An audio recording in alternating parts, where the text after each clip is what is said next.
Hey guys, Brad Gilmore here. Want to give a big shout out to our title sponsor, Walker Texas Lawyer. If you or a loved one have been injured in an accident, whether that be a car, truck, motorcycle accident, or some kind of other issue, hit up Walker Texas Lawyer at 713-552-1117 or walkertexaslawyer.com.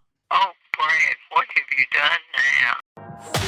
Broadcasting live from Houston, Texas, and around the world. TV host, best-selling author, and radio personality Brad Gilmore brings you a collection of conversations with stars from movies. Matthew McConaughey. Brad Gilmore. Mark Wahlberg. Hey, how are you? The legendary Mr. Christopher Lloyd. Christopher, how we doing? I'm doing good. Great introduction. Jessica Alba and Lizzie Mathis. Ladies, thank you so much for joining me. Thank you. Kevin Costner joins us. Thank you so much. Thank you. Television. Jimmy Fallon joins us this morning. Jimmy, how you doing, my friend? Good morning. Thank you so much, Brad, for having me. I appreciate this, bud. Kelly Ripa. Brad, thank you for having me. Comedy. Jay Leno joins us. Jay, how you doing? Hey, Brad, what's going on? Chris Tucker is in the building. Chris Tucker, good morning to you. Hey, Brad, good morning to you. How are you? George Lopez joins us right now. George, how are you doing, sir? Good morning. Music. Lola Monroe. Thank you. Thank you for having me. The legendary frontman of AC/DC, Brian Johnson, joins us right now. Brian, how you doing? Good morning, Brad. What lovely to talk to me. Funny lad. Megan Trainor. Thank you so much, Brad. You're awesome. Chloe Bailey joins us. I appreciate the time. Appreciate you. And more. This is The Collection. Now your host, The Boat. Brad Gilmore!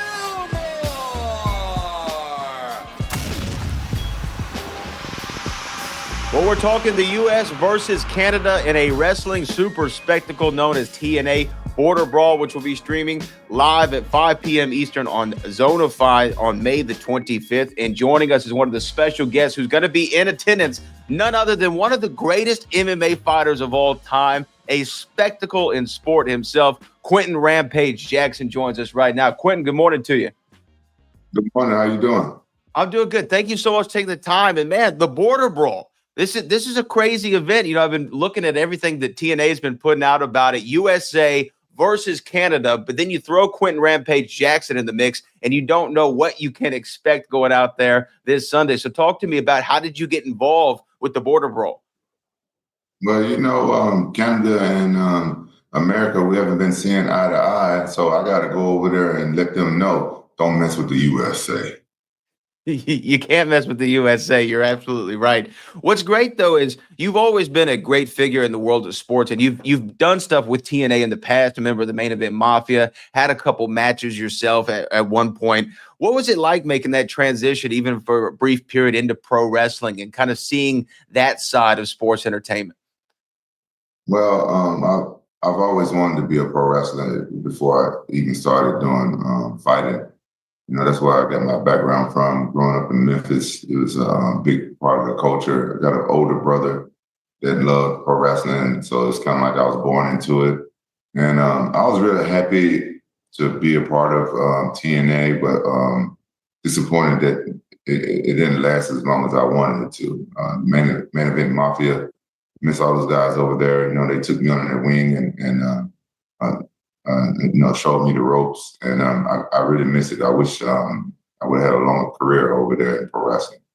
Well, yeah, because coming up in Memphis, and it makes a lot of sense because Memphis, huge territory, Jerry the King Lawler, obviously, a lot of big names and characters came out of Memphis. Was that some of the inspiration for the Rampage moniker and the chain and like the kind of the presentation of your fight persona? Oh, Jeff Jarrett was my favorite wrestler growing up. You know, I saw him grow up as a young man and get into wrestling and become a wrestling legend. You know, I wanted to follow in Jeff Jarrett's footsteps. Yeah. He and his dad obviously helped run that Memphis territory for a long, long time, Jerry Jarrett. When you going from the fighting to the wrestling ring, I've heard guys like, you know, Kurt Angle, who was there with TNA at the time that you were, Ronda, Brock, a couple of people who came over from either amateur athletics or, you know, professional fighting like MMA. They say when they take that bump, it kind of feels different than they expect. That first slam on the mat. If any training that you had, did it feel different? Were you like, oh, wow, this is a little bit tougher than I actually thought it might be?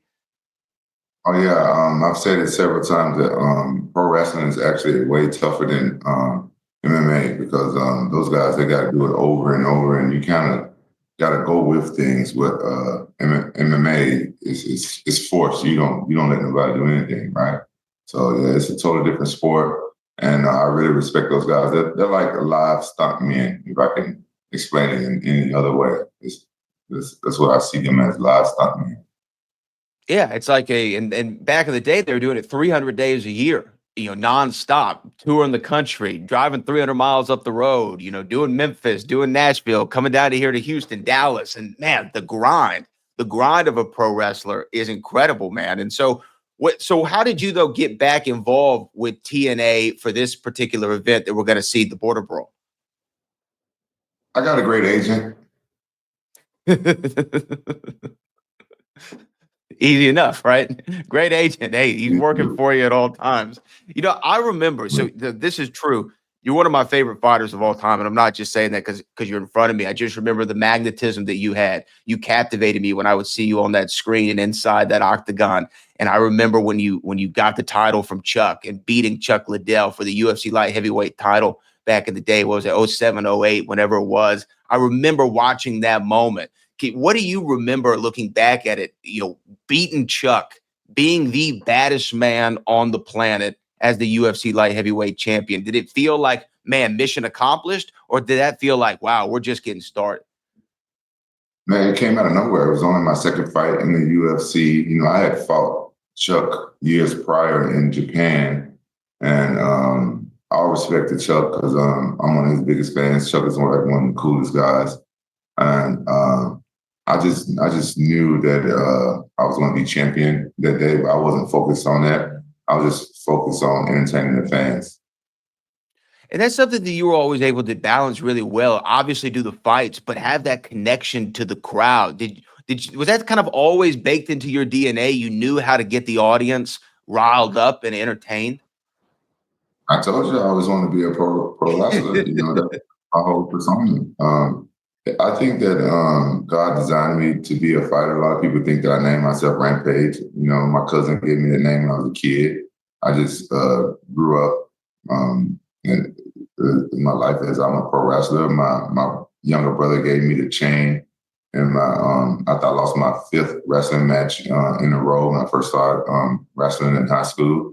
And that persona just came with me as I grew up. I had no idea that I was actually going to make it in fighting or actually make it as a pro wrestler or anything. When I came into the sport, I came as myself. I've been howling like a werewolf ever since I saw the movie Teen Wolf. And I just put it all together. I think I was just made to entertain people. Yeah, well, and you have. And it was crazy because I think that you, along with Chuck in that era, were like the two guys that really helped bring the UFC and MMA to a mainstream level because of that persona, because of that character. People saw what y'all brought, saw the markability of the sport, and then boom, now it is what it is today. And you're obviously one of the forefathers of the UFC and MMA fighting. And again, you're going to be involved, USA versus Canada, in the wrestling spectacle. Okay, now here's what I got to ask you. I know maybe it's a hard question. You've already given us one of the names, but I've worked down here in Houston for the last 13 years. I've worked aside Booker T, who's also a wrestling legend here in the city of Houston, one of the greatest of all time in my estimation. Who would you put, though, on your wrestling Mount Rushmore from Quinton Rampage Jackson? I'm sure you've gotten this question before, but we know Jeff Jarrett is on there. Are there 3 other names that come to mind? You said one, Booker T would be on there, and you gotta go with Hulk Hogan, and you gotta go with the Ultimate Warrior. Yeah, that's how many people can I have on my Rushmore? You can have as many as you want. You're Quinton Rampage Jackson. You can do whatever you want to do. Yeah. You gotta have Andre the Giant, Junkyard Dog. JYD with the thump, man. When he hit that, it was over for everybody. Well, man, we're looking forward to seeing what you have in store for everybody. USA versus Canada in a wrestling super spectacle going on this Sunday at 5 p.m. Eastern for free on Zotify. Quinton Rampage Jackson, one of the absolute best of all time, man. I really appreciate you taking the time this morning. It was great talking to you. You too, brother. Take care of yourself.